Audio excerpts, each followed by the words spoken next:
Sir ನಮಸ್ತೆ. ನನ್ನ ಹೆಸರು ಮಹಾದೇವ ಅಂತ. ನಾನು 2:45ಗೆ ಇಲ್ಲಿಗೆ ಬಂದಿದ್ದು. ಒಳಗಡೆ ಬಂದ ತಕ್ಷಣ ಸ್ನ್ಯಾಕ್ಸು ಐಟಮ್ಸ್ ಎಲ್ಲ ತಗೊಂಡು ತಿಂತಾಯಿದ್ವಿ. ಸುಮಾರು ಜನ ಒಂದು 20ರಿಂದ 25 ಜನ ಎಲ್ಲ ಲೇಡೀಸು ಮತ್ತು ಜೆಂಟ್ಸ್ ಎಲ್ಲ ಇದ್ದರು. ಜಸ್ಟ್ ರೈಟ್ ಸೈಡಲ್ಲಿ ಬೆಂಕಿ ರೀತಿ ಕಾಣಿಸ್ಕೊತು. ಕಾಣಿಸ್ಕೊಂಡ ತಕ್ಷಣ ಇಮಿಡಿಯೇಟಾಗಿ 1 ಸೆಕೆಂಡ್ ಯಾರಿಗೂ ಗೊತ್ತಾಗಿಲ್ಲ ಏನಾಗಿದೆ ಅಂತ. ಜಸ್ಟ್ 1 ನಿಮಿಷದಲ್ಲಿ ಎಲ್ಲ ಬರ್ನ್ ಆಗಿತ್ತಲ್ಲಿ. ಎಲ್ಲ ಗೋಣಿ ಚೀಲಗಳು, ತಾಟ್ಗಳು ಮತ್ತೆಲ್ಲ ಆಫ್ರಿಕನ್ ಸ್ಟೈಲ್ಸ್ದು ಇದಾಗಿತ್ತು. ಒಳಗಡೆ ಏನಾಗಿದೆ ಅಂತ ಯಾರಿಗೂ ಗೊತ್ತಿಲ್ಲ, ನಮಗಂತೂ ಗೊತ್ತಿಲ್ಲ. ಊಟ ಮಾಡ್ತಾ ಕೂತಿದ್ವಿ, ಸ್ನ್ಯಾಕ್ಸ್ ತಿಂತ ಕೂತಿದ್ವಿ. ತಕ್ಷಣ ಬ್ಲಾಸ್ಟ್ ಆಯಿತು ರೈಟ್ ಸೈಡಲ್ಲಿ.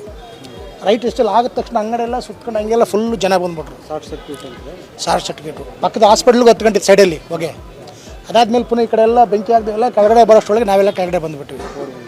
ನೆಕ್ಸ್ಟು ಮುಂದೆ ಒಂದು 4-5 ಜನ ಆ್ಯಂಗಲಲ್ಲಿ ಇಟ್ಕೊಂಡು ಹೊರ್ಚಾಡ್ತಾಯಿದ್ರು.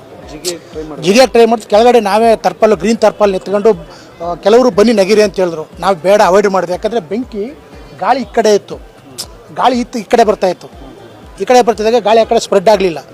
ಗಾಳಿ ಈ ಕಡೆ ಬರಬೇಕೇನಿತ್ತು. ಅವರು ಭಯ ತುಂಬ ಹೊರ್ಚಾಡ್ತಾರೆ. ಟೋಟಲ್ಲು 2 ಹುಡುಗಿರು, 3 ಜನ ಜೆಂಟ್ಸ್ ಮೇಲೆ ಇದ್ದರು. ಒಬ್ಬನಿಗೆಲ್ಲ ಇಲ್ಲೆಲ್ಲ ಸೈಡೆಲ್ಲ ಬೆಂದೋಗಿದೆ. ಸೈಡಲ್ಲಿ ಬೆಂದೋಗಿದೆ. ಬೇರೆ ಹುಡುಗರುಗಳೆಲ್ಲ ಎತ್ಕೊಂಡು ಕಾರ್ಪೆಟ್ ಎತ್ಕೊಂಡು ನೆಗರಿ ಅಂತ ಹೇಳಿದಲ್ಲಿ ಕರೆಂಟು ವೈರ್ ಪಾಸ್ ಆಗಿದೆ ಮುಂದೆ. ಆ ಜಿಗಿದ ಎಲ್ಲ ಆಕ್ಸಿಡೆಂಟ್ ಆಗುತ್ತೆ ಅಂತ ಬೇಡ ಅಂತ ಹೋಲ್ಡ್ ಮಾಡಿ ಅವ್ರನ್ನ ಅಲ್ಲೇ ಇಡಿಸಿದ್ವಿ.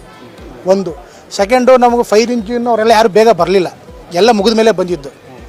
ಎಲ್ಲ ಮುಗಿದ ಮೇಲೆ ಬಂದು ಫೈರ್ ಇಂಜಿನ್ದು ಎಣ್ಣೆ ಹಾಕ್ಕೊಂಡು ಅವ್ರನ್ನ ಇಳಿಸ್ಕೊಂಡ್ವಿ ಕೆಳಗಡೆ. ಆ ಕಡೆಯಿಂದ ಇಳಿಸ್ಕೊಂಡ್ವಿ. ಆಮೇಲೆ ಪಕ್ಕಕ್ಕೆ ಹಾಸ್ಪಿಟಲ್ಗೂ ಬೆಂಕಿ ಹತ್ಕೊಂಡಿತ್ತು. ಸರ್ ಒಳಗಡೆ 25-30 ಜನ ಇದ್ದರು. ಸೆಂಟ್ರ್ ಟೇಬಲೆಲ್ಲ ಎಲ್ಲಿ ಹುಡುಗಿರುಗಳೆಲ್ಲ ಕೂತ್ಕೊಂಡು ಊಟ ಅಂದರೆ ಸ್ನ್ಯಾಕ್ಸ್ ತರ್ತಾಯಿದ್ರು. ಪಾಪ ನೇಪಾಳೀಸ್ ಹುಡುಗಿರುಗಳು ಬಂದು ಸರ್ವ್ ಮಾಡ್ತಾಯಿದ್ರು, ಕೇಳ್ತಾಯಿದ್ರು. ಓನರು ಬಂದು ಕೇಳ್ತಾಯಿದ್ರು, ಏನು ಚೆನ್ನಾಗಿದೆ ಸರ್, ಊಟ ಚೆನ್ನಾಗಿದೆ ಅಂತ. ಏನೇನು ಊಟ ಮಾಡಬೇಕು, ಊಟಕ್ಕೆ ಆರ್ಡರ್ ಕೊಡಬೇಕು ಅಷ್ಟೊತ್ತಿಗೆ ಟಕ್ಕಂತ ಬೆಂಕಿ ಹತ್ಕೊತ್ತು. ಟೋಟಲಿ 1 ನಿಮಿಷದಲ್ಲಿ ಹತ್ತೋಗಿದೆ ಸರ್. ಹುಲ್ಲು ಎಲ್ಲ ಅಲ್ಲಿ ಮಾಡಿಫೈಡ್ ಹುಲ್ಲೇ ಮಾಡಿರೋದು ಅವರು. ನೆಲ್ಲುಲ್ಲು ಮತ್ತು ಗೋಣಿ ತಾಟ್ಗಳು ಮತ್ತು ಬೇರೆ ಬೇರೆ ಎಲ್ಲ 1 ಸೆಕೆಂಡ್ ಕಮ್ಮಿ ಅಂದರೆ 1 ನಿಮಿಷದಲ್ಲಿ ಎಲ್ಲ ಹೊಡೆದೋಗಿತ್ತು. 2 ನಿಮಿಷ ಸಾಕಾಗೇ ಇಲ್ಲ ಅದಕ್ಕೆ. ಎಲ್ಲ ಗಾಬರಿಯಾಗಿ ಕೆಳಗಡೆ ಬಂದ್ಬಿಟ್ಟಾರೆ. ಎಕ್ಸಿಟ್ ಒಂದೇ ಇದ್ದಿದ್ದು. ಎಕ್ಸಿಟ್ ಒಂದೇ, ಕೆಳಗಡೆ ಮೆಟ್ಲೆಲ್ಲ ಬಂದಿದ್ದು. ಎಕ್ಸಿಟ್ ಎಲ್ಲ ನೂ ಕಾಡ್ಕೊಂಡು ಕೆಳಗಡೆ ಬಂದ್ಬಿಟ್ಟಾರೆ. ಯಾರು ಒಂದು ಮೇಲ್ಗಡೆ ಓನರು ಮತ್ತು 3 ಜನ ಆ ರೈಟ್ ಸೈಡಲ್ಲಿ ತುಂಬ ಇದ್ರು. ಅವ್ರಿಗೆ ಪಾಪ ಒಂದು ಸಾವು ಮತ್ತು ಬದುಕಿನ ಮಧ್ಯೆ ಹೋರಾಡ್ತಾಯಿದ್ರು ಅವರು. ಬೆಂಕಿ ಹತ್ಕೊಂಡು